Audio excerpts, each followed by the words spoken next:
Buenas noches, profesor. El día de hoy mi grupo y yo vamos a presentarle el avance para el proyecto final del curso de cálculo aplicado a la física 3, el cual tiene por tema el punto de Leidenfrost, el estudio experimental y la evaluación de los modelos ya existentes. A continuación, voy a presentarle a los integrantes del grupo. González Guevara Sandra, Villa Villanueva Fernando Jesús, Coaquira Ramos Jesús Moisés, Quiroz Yapapasca Ángel Gabriel y quien les habla Giraldo Agüero Orián. Mi nombre es Sandra González Guevara y les hablaré acerca de lo que trata el proyecto. Bueno, para empezar realizaremos un experimento en donde utilizaremos diferentes líquidos volátiles, como el agua, la acetona o el benceno, para colocarlos sobre superficies con diferentes texturas, como por ejemplo una sartén de aluminio lisa o una plancha rugosa, y posteriormente analizar el efecto Leidenfrost. Este efecto ocurre cuando se coloca una gota de líquido volátil sobre una superficie metálica que debe tener una temperatura mayor al punto de ebullición del líquido. Esta gota no se debe evaporar automáticamente, sino que formará una capa de vapor aislante que evitará que el líquido hierva rápidamente y hará movimientos erráticos hasta que desaparezca por completo. Igualmente se produce este efecto al hacer contacto una gota de líquido a temperatura baja con una superficie a una temperatura ambiente.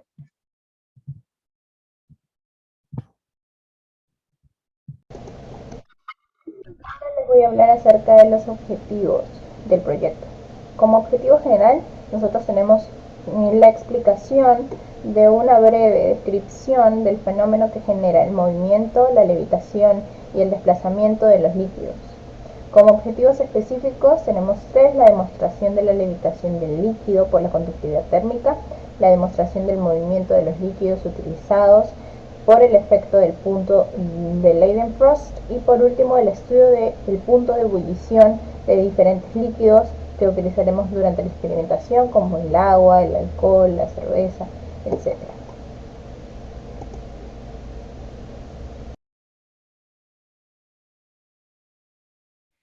Buenas, mi nombre es Fernando Jesús Villanueva. Le daré la explicación del estado del arte.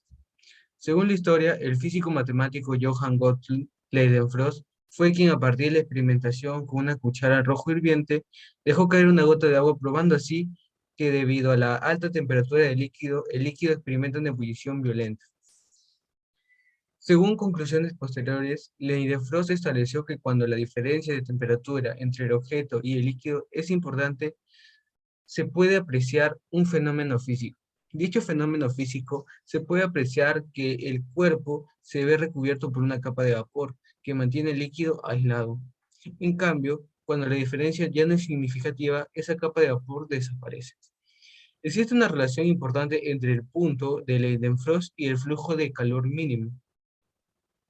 El flujo de calor mínimo representa el límite inferior para el flujo de calor en el régimen de ebullición del experimento, y su importancia radica en que si el flujo de calor está por debajo de este valor mínimo, la superficie se enfriará y restablecerá la ebullición de los núcleos. Bueno, yo les daré una breve explicación de la fórmula, que vendría a ser que el flujo de calor mínimo es igual a la constante de Zuber, que es aproximadamente 0,09 para la mayoría de líquidos, por entalpia de vaporización por eh, densidad de vapor. Todo eso entre paréntesis eh, sería lo que es interfaz de tensión superficial líquido-vapor por aceleración gravitacional, por el resultado de la resta de la densidad de vapor y la densidad de líquido. Todo esto también dividido entre la densidad de líquido más la densidad de vapor al cuadrado. Y todo ese paréntesis que hemos dicho está potenciado a la un cuarto.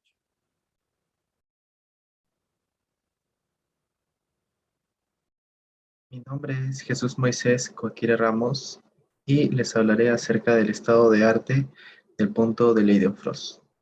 Este punto de la gráfica significa el comienzo de ebullición estable y este representa el punto de la curva de ebullición donde el flujo de calor está en el mínimo y la superficie está completamente cubierta por un manto de vapor. Además, la transferencia de calor desde la superficie hasta el líquido se produce por una conducción y radiación térmica a través del vapor de este. Sin embargo, este resulta ser mínimo. Dicho efecto fue observado por el mismo Leidenfrost en el año 1756.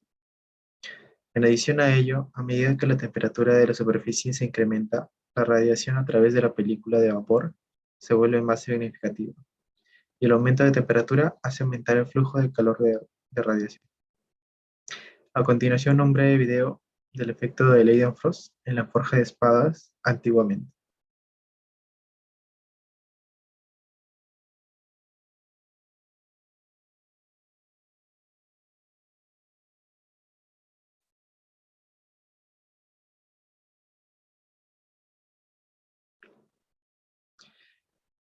Como pueden ver, antiguamente se utilizaba este tipo de templado en el cual se hundía un cierto metal, ya sea de acero o de ciertas aleaciones como la espada, en un líquido tal como el aceite o el agua, con una diferencia significativa en la temperatura para poder enfriar dicho metal y así poder obtener un mejor material.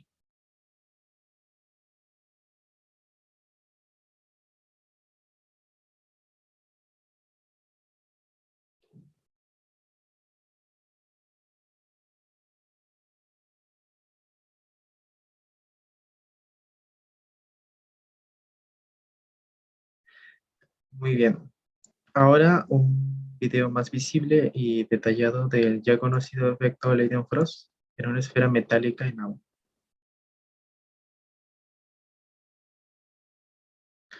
Lo que sucede aquí es que esta esfera incandescente a una gran temperatura se suelta en una botella contenida en agua. Esta agua está a temperatura ambiente y la temperatura de la esfera es altamente mayor, tanto que está de color rojo intenso de la alta temperatura que tiene. Esta al ser soltada, pues interactúa con el agua y genera un intercambio térmico y radiación térmica, con la cual se genera una breve capa de vapor que ya produce el ya conocido efecto Leidenfrost, que podemos ver más detalladamente en el video.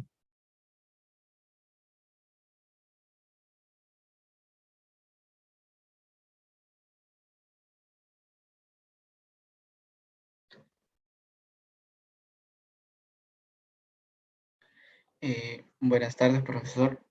En esta oportunidad seguiré con la explicación del estado del arte, en el cual hablaré de 4 puntos importantes, los cuales son la conductividad térmica, los materiales de conductividad térmica, los líquidos volátiles y finalmente el punto de ebullición de sustancias que usaremos en nuestro proyecto de investigación.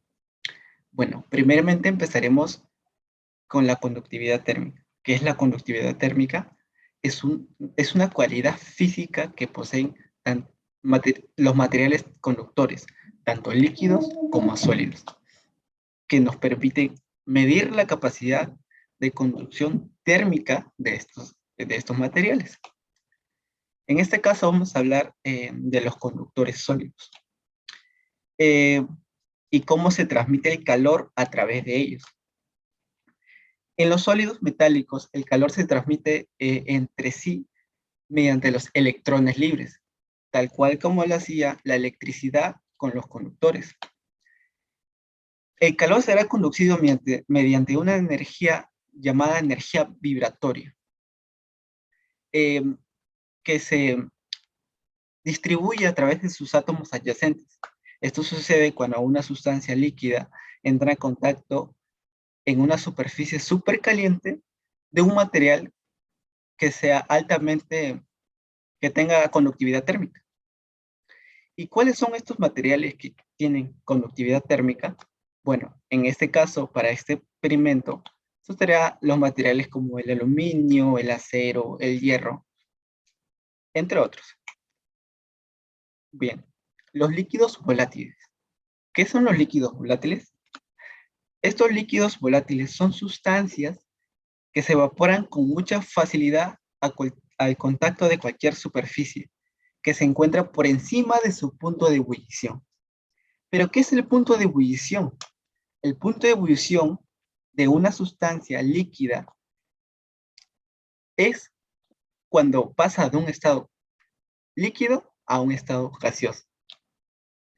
Bueno, con esto acabé la explicación del estado del arte y esto sería todo. Gracias, profesor.